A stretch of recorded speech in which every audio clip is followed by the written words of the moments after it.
Muito boa noite e bem-vindo a este jornal. Vamos às notícias. A taxa de juros de referência para empréstimos no país vai manter-se inalterada no mês de junho nos 15,50% pelo segundo mês consecutivo, após 3 cortes anteriores este ano, anunciou ontem a Associação Moçambicana de Bancos.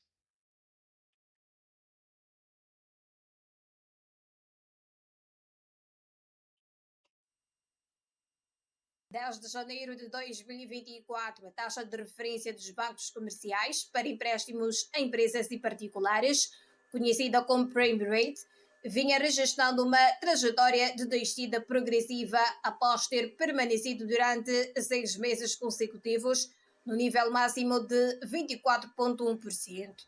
Em janeiro deste ano, a Associação Moçambicana de Bancos reduziu a taxa em 10 pontos base, fixando-a em 15,70%.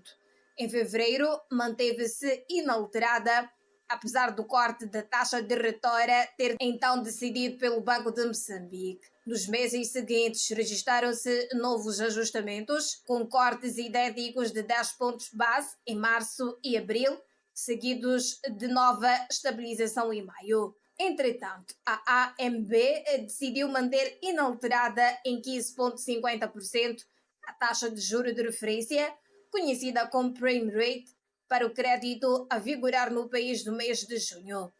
Trata-se de uma decisão que acontece pelo segundo mês consecutivo, após 3 cortes sucessivos registados anteriormente. Estas oscilações da Prime Rate estão diretamente ligadas à taxa de juro de política monetária, a taxa MIMO, que serve de base para o cálculo da taxa de referência pelo Banco de Moçambique, com o objetivo de controlar a inflação. No entanto, antes desta decisão, o Banco de Moçambique decidiu manter a taxa de juro de referência em 9,25%, aumentou o coeficiente de reservas obrigatórias em moeda nacional e alertou para a possibilidade de a inflação vir a atingir níveis de 2 dígitos devido à crise dos combustíveis.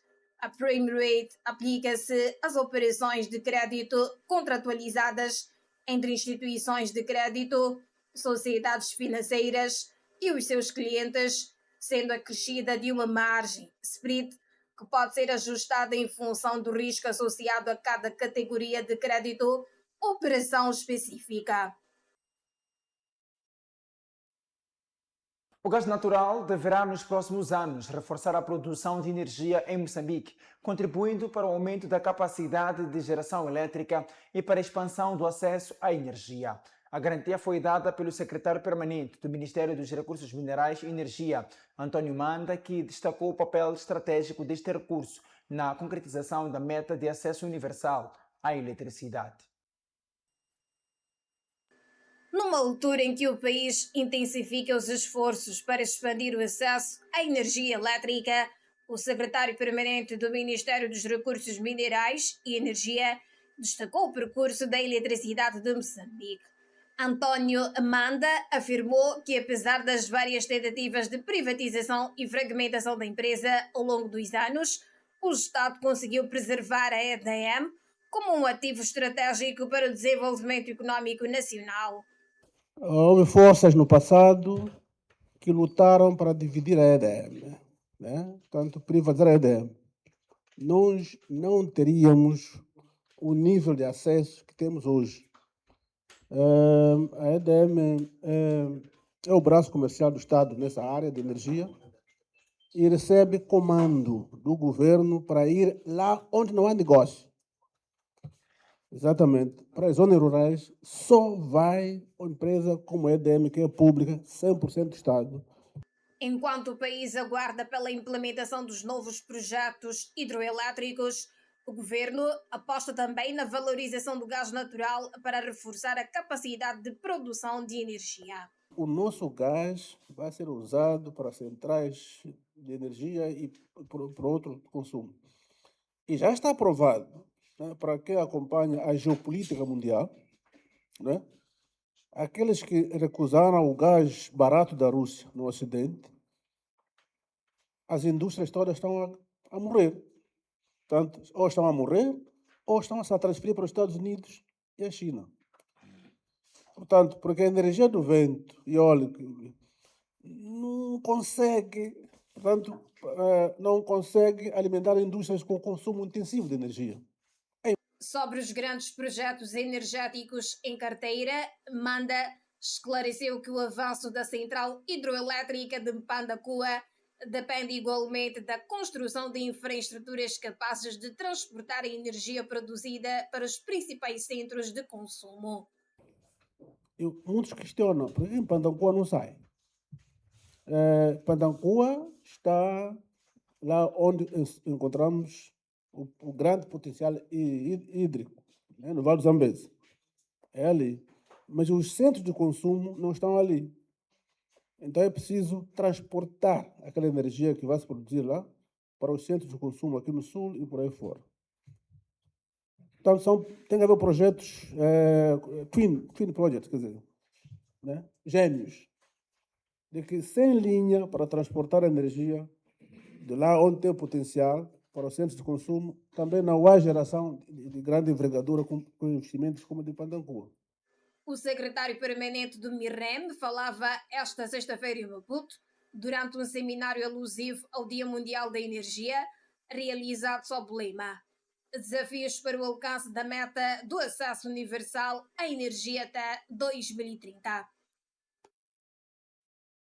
Mais de 66% da população moçambicana já tem acesso à energia elétrica, um aumento de 36,4 pontos percentuais em relação a 2018. Os dados foram divulgados pelo secretário permanente do Ministério dos Recursos Minerais e Energia, António Manda, que considerou os resultados encorajadores no contexto da meta de eletrificação universal até 2030. É um dos poucos países, né, que retirou até a taxa de ligação, né, exatamente para facilitar o cidadão ter. Basta ter instalação elétrica. Chama a EDM, vai pôr. Até aí obrigam, porque você não tem energia. Vamos lá, pôr a energia, por favor. Porque queremos, 2030 está a portas, como disse. É um dos poucos países. Se vocês forem para a África Ocidental, onde eu já andei em alguns países, à noite nos bairros é escuridão total. Não é iluminação pública. Só este país, onde, né, que você apanha energia a todo lado. Lá a energia não é uma coisa qualquer, é cara. E é por isso que nós passamos dos 30% em 2018, né, quando se tomou essa decisão de energia para todos, para 66 agora, ponto 4. Né? Portanto, desde a independência até 2018, só somos 30%. Mas 2018, quando se tomou essa decisão, até hoje, mais 30%, mais 36%. Pouco tempo, por causa dessa medida, que foi estratégica e acertada. O governo diz não saber, para já, se existem fundos para custear a participação dos Mambinhas no Mundial Sub-17. Ainda assim, o porta-voz do Executivo, Inocêncio Impissa, reconhece que apoiar as seleções nacionais é uma responsabilidade do Estado. No mesmo briefing, o governo anunciou a disponibilização de 700 milhões de meticais para a reposição parcial de infraestruturas públicas destruídas durante as manifestações pós-eleitorais. O porta-voz do governo, Inocêncio Impissa, reuniu-se na última sexta-feira com os órgãos de comunicação social para apresentar o balanço das principais ações do Executivo. Questionado sobre a existência de recursos financeiros para garantir a participação da Seleção Nacional de Sub-17, os Mambinhas, no Campeonato do Mundo da categoria, Impissa afirmou desconhecer, neste momento, se o Estado dispõe ou não dos fundos necessários para suportar a presença da equipa na competição. A questão do Mundial, se há fundo para a participação de Moçambique no Mundial, se há dinheiro para participar, se há um fundo próprio do desporto. Eu sei que há um fundo desportivo, pelo menos enquanto uma entidade. Agora, não tenho domínio se lá dentro do fundo tem dinheiro ou não tem. Há um fundo de desporto. Agora, se lá no fundo tem dinheiro, é outro assunto. Desconheço e sei que há um gestor, ou a entidade gestora, que deverá afirmar efetivamente se no fundo há fundo. Apesar disso, o porta-voz do Executivo sublinhou que é dever do Estado apoiar as seleções nacionais e criar condições para a sua participação nas competições internacionais. Relativamente aos prejuízos causados pelas manifestações pós-eleitorais, Inocêncio Impissa anunciou que o governo vai desembolsar ainda este ano 700 milhões de meticais para a reposição parcial das infraestruturas administrativas destruídas em diferentes pontos do país. Não é o total do que se precisa. Só para as entidades administrativas de suporte ao nível de todo o país do que foi destruído, o plano de reconstrução dá por aí perto de 2,3 mil milhões de meticais. Mas para este ano, de acordo com a disponibilidade que foi estabelecida e a distribuição que foi feita para várias áreas, estradas, saúde, a educação, portanto, infraestruturas de educação, estas em particular da administração pública ou da assistência administrativa, estão orçadas para esta proposta cerca de 700 milhões de meticais. Durante o briefing, o porta-voz do governo reagiu igualmente às informações que circulam sobre um eventual aumento de preço dos combustíveis na próxima semana. Impissa esclareceu que qualquer decisão ou comunicação oficial sobre a revisão dos preços dos combustíveis é da competência da Autoridade Reguladora de Energia e do governo. Pela primeira vez, o governo confirmou oficialmente a existência de um acordo que garante a permanência das tropas ruandesas em Cabo Delgado, após a suspensão de financiamento da missão pela União Europeia. A confirmação foi feita pelo porta-voz do governo Inocêncio Impissa, que reconheceu o entendimento entre Maputo e Kigali, mas afirmou não dispor de informação sobre os custos operacionais do acordo. A posição surge depois do ministro dos Negócios Estrangeiros do Ruanda ter declarado que Moçambique passaria a assumir o financiamento da presença das tropas ruandesas no combate ao terrorismo em Cabo Delgado. Sobre as forças de Ruanda, bom, as narrativas têm estado a alterar de tempos em tempos.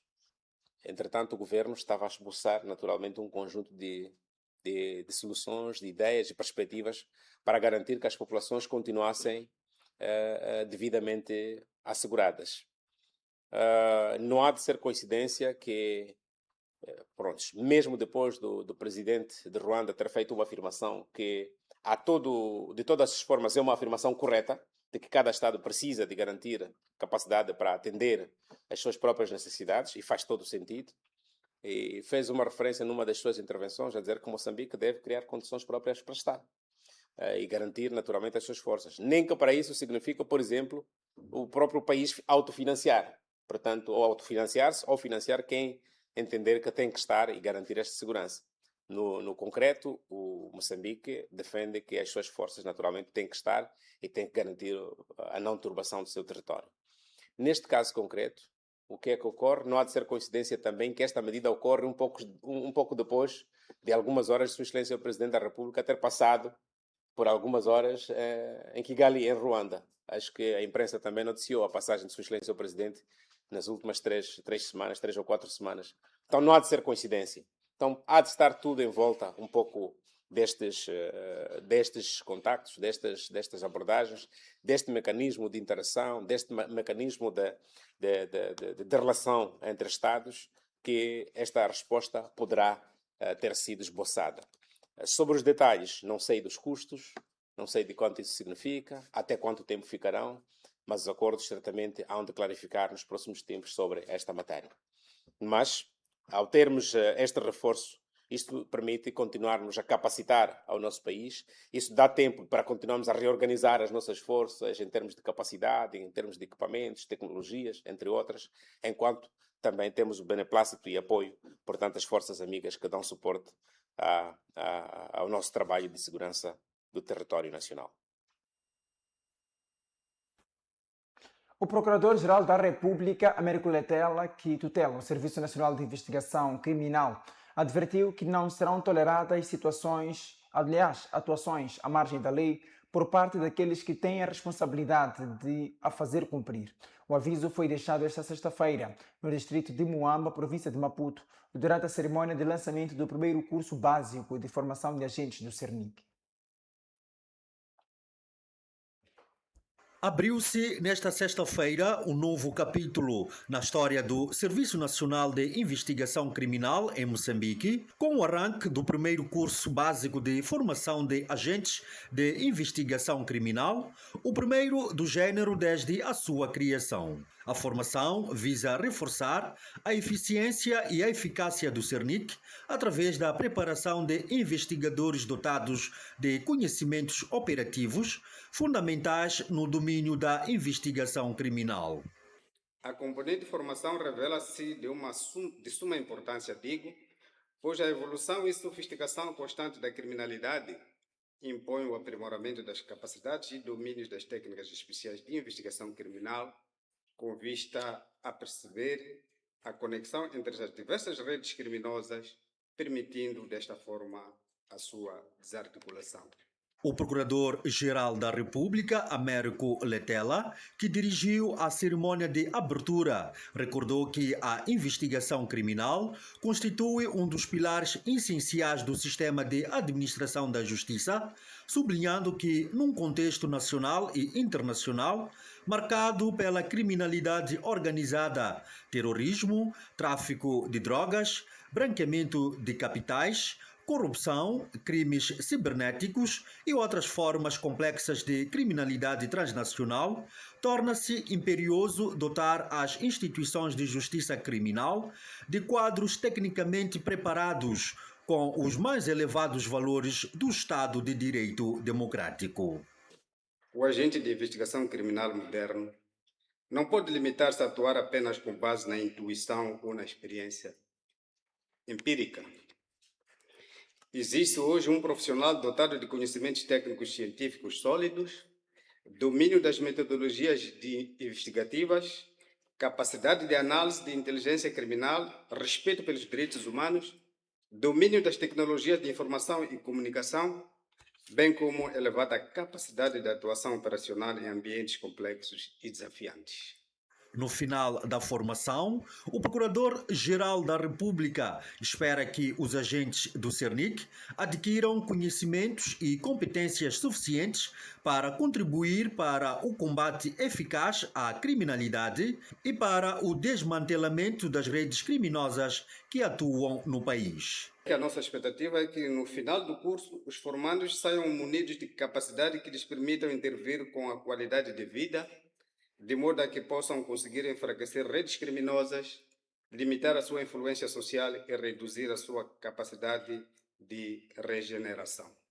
O primeiro curso básico de formação de agentes do CERNIC está a ser ministrado por especialistas da Polícia Judiciária Portuguesa.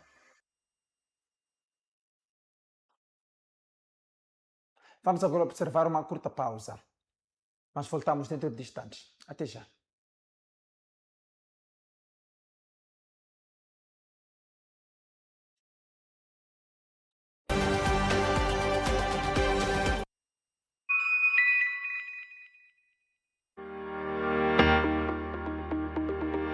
Moçambique será palco de um dos maiores encontros internacionais dedicados ao setor da saúde. A Mozambique Medical Expo 2026, segunda edição. Um evento que vai reunir instituições governamentais, hospitais, clínicas privadas, distribuidores de equipamentos médicos, especialistas e investidores nacionais e internacionais. Uma verdadeira plataforma de exposição, debate, inovação, investimento e networking, promovendo novas oportunidades e parcerias para o desenvolvimento do setor da saúde em Moçambique. Nos dias 29 e 30 de outubro de 2026, no Centro Cultural Moçambique-China, das 9 às 17 horas. Uma parceria Saluten e Grupo MBC. No coração de Ponta Malongane, entre a natureza e o mar, existe um refúgio pensando nas famílias. Bruma Homes. Uma casa de praia para quem valoriza conforto, sofisticação e momentos de qualidade. Cada estadia é uma oportunidade de viver o melhor da vida e colecionar memórias inesquecíveis. Reserve já a sua experiência em família na Bruma Homes Malungane. WhatsApp 86 95 18 890. E-mail brumahomesmalungane@gmail.com. Instagram @brumahomes_malungane. No Play das Conexões, as escolhas são tuas. Com o Play da TV Cabo, podes escolher internet, TV e telefone. Combina o teu Play. Mais internet, música, chamadas com os amigos. É a tua conexão, as tuas escolhas. Mais TV, mais séries, desenhos animados. Dá o teu Play. Internet mais TV ou jogos online e o desporto. E o Play a tua maneira. E o Play, a tua conexão, as tuas escolhas. Play com TV Cabo. TV Cabo, sempre ligados. Vantagens de investir em bolsa. Diversificar a forma de aplicar o valor da sua poupança. Maior lucratividade do investimento. Maior segurança das operações.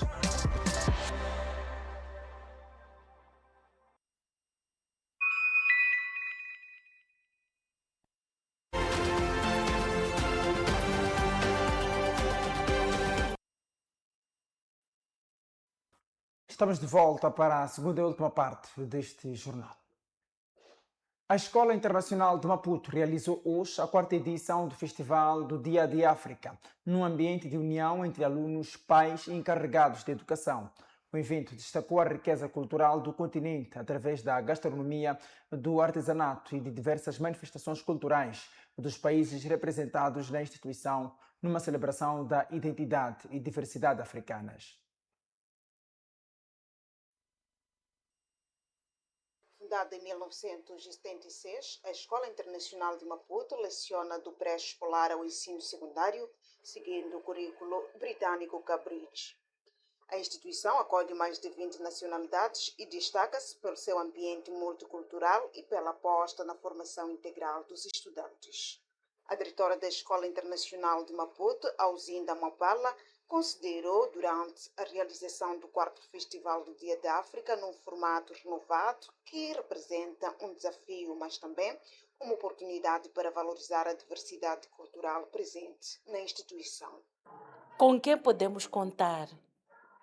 Olhando para aquilo que é o nosso objetivo, refletir sobre o Dia de África na perspectiva de cultura, na perspectiva de educação, na perspectiva de gastronomia, na perspectiva de arte, na perspectiva de interação. Como é que podemos conciliar isto tudo para que o festival possa alcançar aquilo que é o nosso objetivo? A dirigente acrescentou que o festival foi concebido para fortalecer os laços de cooperação, promover a unidade e celebrar a riqueza cultural dos países africanos. Nós temos alunos de várias nacionalidades, mas porque estamos a celebrar o Dia de África, o enfoque foi para os países africanos, por se tratar de países africanos. O que é que podíamos fazer? Sem esquecer aquilo que é a natureza da nossa instituição. Uma instituição com um teor educativo, cuja missão é educar os nossos alunos. Como é que podemos educar os nossos alunos valorizando aquilo que é a riqueza que o nosso continente e os nossos países africanos têm? Presente nas celebrações do Dia de África, em representação da Ministra da Educação e Cultura, Fernando Nikisi, afirmou que a diversidade cultural existente na escola constitui um dos seus maiores patrimônios. Esta riqueza humana e cultural constitui um dos maiores patrimônios da Escola Internacional de Maputo.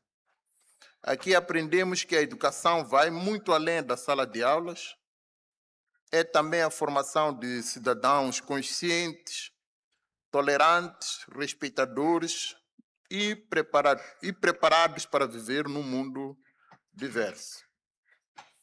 A partir da escola, aprendem-se valores para a vida e os valores de resiliência, garra, alegria, hospitalidade e energia são profundamente característicos deste berço da humanidade.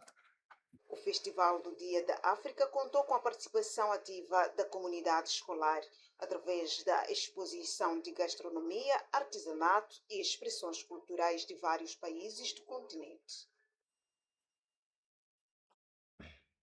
Professores da Escola Internacional de Maputo referem que as turmas se prepararam ao longo de vários dias, com ensaios de canto, dança e outras manifestações culturais, resultando num momento vibrante de união e celebração da identidade africana.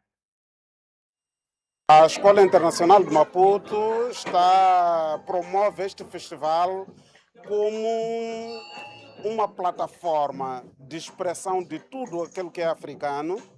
E nós convidamos várias pessoas das embaixadas africanas em particular, mas por se tratar de uma escola internacional, temos assim, europeus, asiáticos, pessoas de todo o mundo que se juntam para, junto com a comunidade da Escola Internacional de Maputo, celebrarmos aquilo que é africano. E é por isso que nós temos aqui muita comida africana em particular, mas também temos gastronomia de outras regiões do mundo.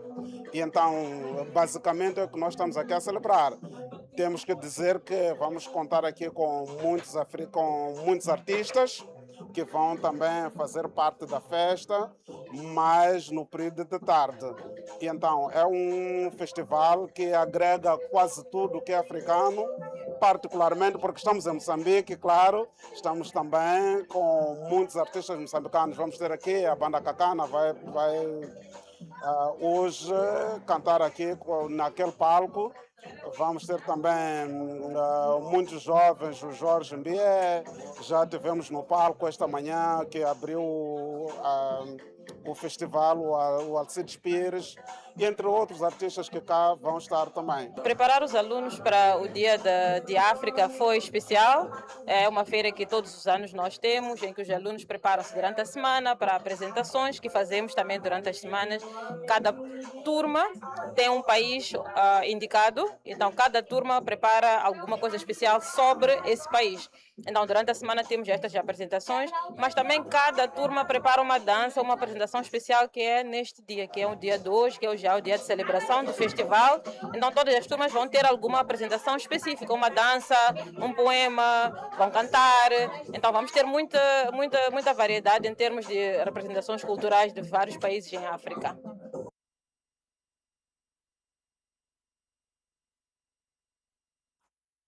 Veja a seguir os destaques do Confidencial, semanário que sai à rua amanhã, domingo.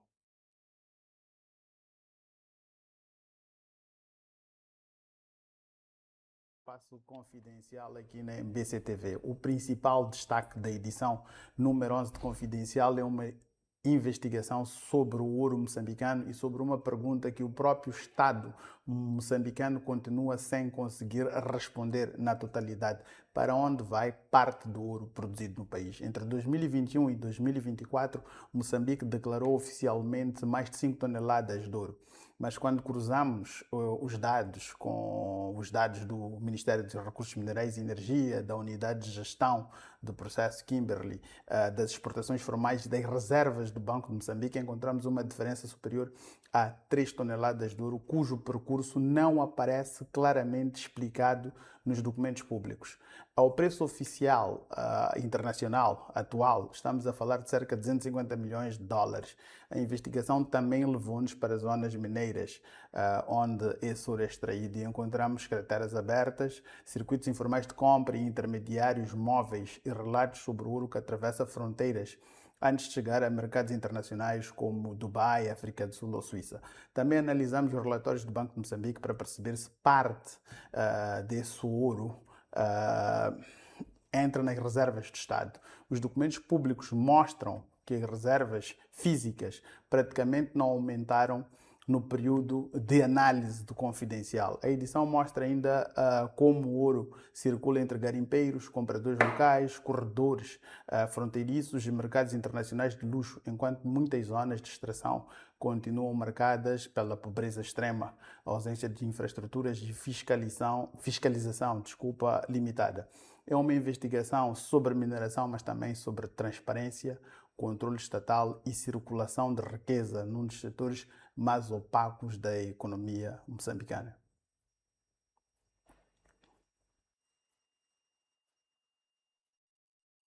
E seguimos agora com a opinião de Elísio Macamo, e nesta edição o sociólogo adverte que discursos que legitimem a violência podem agravar tensões e comprometer a estabilidade do país, defendendo maior responsabilidade política.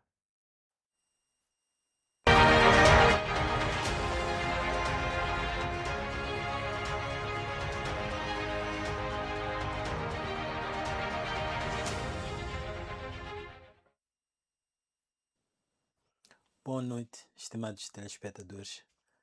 O ex-candidato presidencial, derrotado nas últimas eleições, e atual presidente do partido Anamola, Venâncio Mondlane, escreveu recentemente que, e eu cito, derramar sangue nunca vai fazer recuar uma revolução.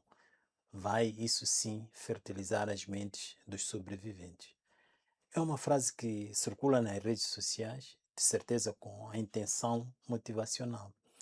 E eu confesso que ela me inquieta profundamente, não apenas pelo seu conteúdo imediato, mas também pelo universo moral que revela e pelas implicações políticas que transporta.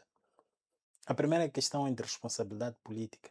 Quem quer construir um sistema político saudável precisa de prestar atenção à linguagem, pois as palavras não servem apenas para descrever estados de espírito. Elas organizam percepções e, em certos contextos, expandem o horizonte do que passa a parecer aceitável. A principal ameaça à paz não é a injustiça, embora ela seja fundamental como condição necessária, mas a crença na ideia de que a violência seja um meio legítimo de resolução de conflitos. Quando uma figura política com capacidade de mobilização fala do derramamento de sangue como algo que pode fortalecer uma causa, não está apenas a exprimir indignação ou frustração. Está, ainda que talvez involuntariamente, a atribuir inteligibilidade política à violência. E isso é grave. É grave porque até tradições religiosas como o cristianismo, cuja simbologia passa pelo sacrifício, evoluíram para uma ética centrada na dignidade da pessoa e não na glorificação do sofrimento. Então, quem aspira a governar um país em nome de princípios democráticos não pode recorrer a um imaginário que transforma o sofrimento humano em recurso político. É grave também porque introduz uma deslocação moral muito perigosa. Faz com que o sofrimento humano não seja o que a política deve evitar e se torne matéria que pode alimentar a resistência ou a transformação histórica.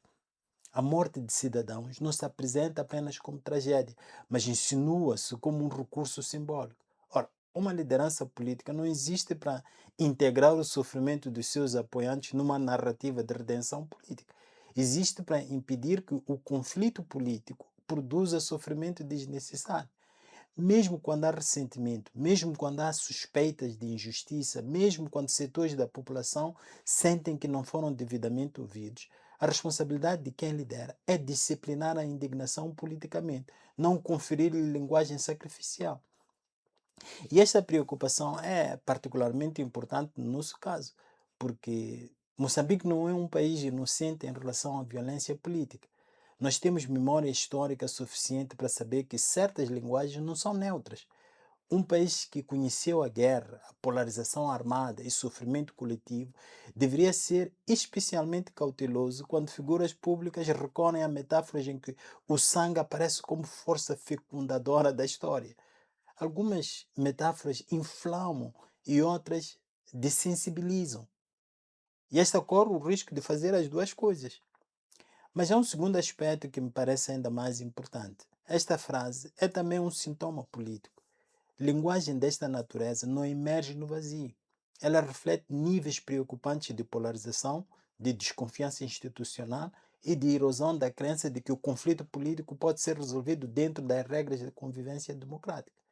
Quando a política começa a ser imaginada não como competição regulada entre adversários, mas como confronto moral entre forças irreconciliáveis, a linguagem naturalmente que endurece. E esse endurecimento da linguagem torna a violência mais fácil de imaginar. É por isso que quem governa o país não pode assistir a isto com indiferença. Não me refiro aqui à repreensão ou censura, refiro-me à responsabilidade política mais profunda de reconstruir a confiança pública. Um sistema político saudável não se sustenta apenas em instituições formais, leis ou procedimentos. Sustenta-se também na convicção partilhada de que as injustiças podem ser tratadas politicamente, de que há canais para escutar, de corrigir e fazer arbitragem minimamente credíveis. Quando essa convicção enfraquece, vão surgir discursos extremos, porque o espaço da mediação parece esgotado. Este é o alerta mais importante contido nesta frase profundamente irresponsável do ponto de vista político. Esse alerta não está no erro de quem a proferiu, mas no espelho que ela nos oferece sobre a fragilidade do nosso ambiente político.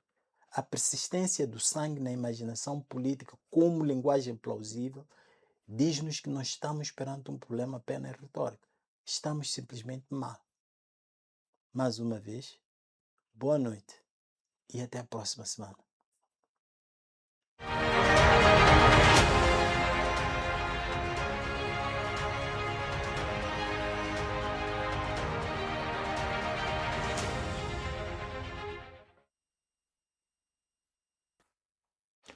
E com a opinião de Elise Macam, colocamos um ponto final a esta edição do Jornal da Noite. Regressamos amanhã, quando forem pontualmente 20 horas, para mais uma edição do Noticiário Noturno aqui na MBC TV. Até amanhã, fique bem.